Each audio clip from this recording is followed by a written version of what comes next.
every country to determine its At the end of the Non-Aligned Movement Summit in Kampala, sebuah konferensi tingkat tinggi diadakan lagi. Kali ini, yang menyelenggarakannya adalah negara-negara non-blok alias negara yang menganut prinsip politik tidak terikat oleh salah satu blok, baik timur maupun barat.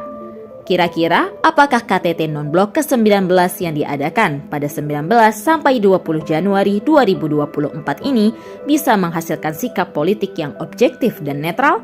Mari kita bahas di Bacain Berita Buat Kamu, episode 33. Gerakan non-blok bakal netral.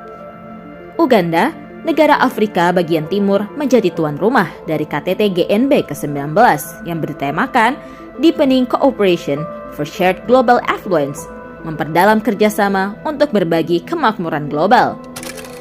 Tema ini sesuai dengan amanat didirikannya GNB pada Konferensi Asia Afrika di Bandung tahun 1955 yang membawa semangat perjuangan negara berkembang untuk mewujudkan kemerdekaan, keadilan, kesetaraan, dan pembangunan.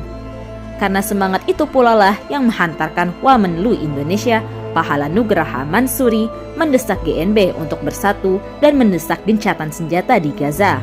Hal ini serupa dengan ajakan Menlu Mesir Sameh Shoukry yang mendesak GNB untuk mengutuk tindakan Israel.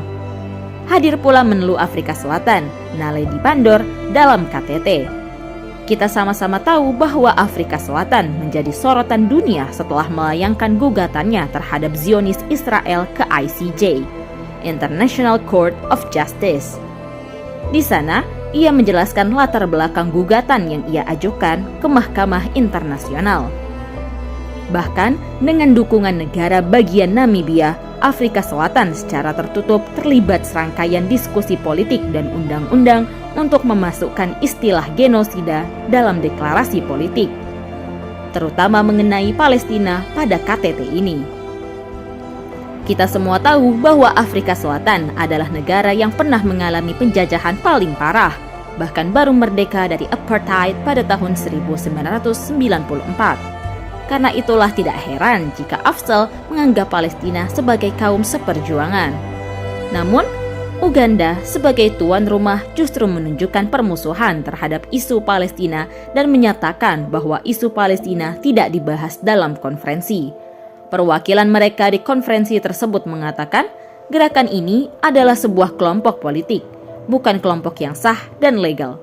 Hal ini tentu menggagalkan usulan untuk menggambarkan peristiwa di Gaza sebagai genosida dan semangat GNB untuk perdamaian. Tidak hanya itu, di Mahkamah Internasional, hakim Uganda lebih ekstremis dibandingkan hakim dari entitas Yahudi. Tuntutan entitas Yahudi untuk penghentian pelanggaran di Gaza disetujui oleh 15 dari 17 hakim. Sementara hakim yang menentang mereka adalah hakim entitas Yahudi dan hakim Uganda. Pun India sebagai salah satu negara pencetus GNB dan tidak menampakkan keberpihakan pada pihak manapun, kali ini menunjukkan keberpihakannya.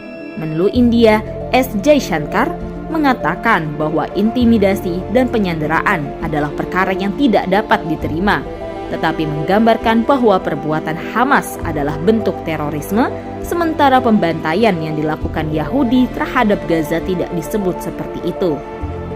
Karena itu, GNB gagal dalam konferensi terakhirnya untuk menghasilkan sebuah resolusi yang menyerukan kecaman lisan terhadap entitas Yahudi, yang dihasilkan tidak lebih dari makna samar terkait dengan solidaritas dan dukungan verbal secara tak langsung kepada Palestina. Meski berjudul non-blok, hakikatnya mayoritas negara GNB adalah negara yang condong pada blok tertentu dan tunduk pada posisinya sebagai pelayan para penjajah.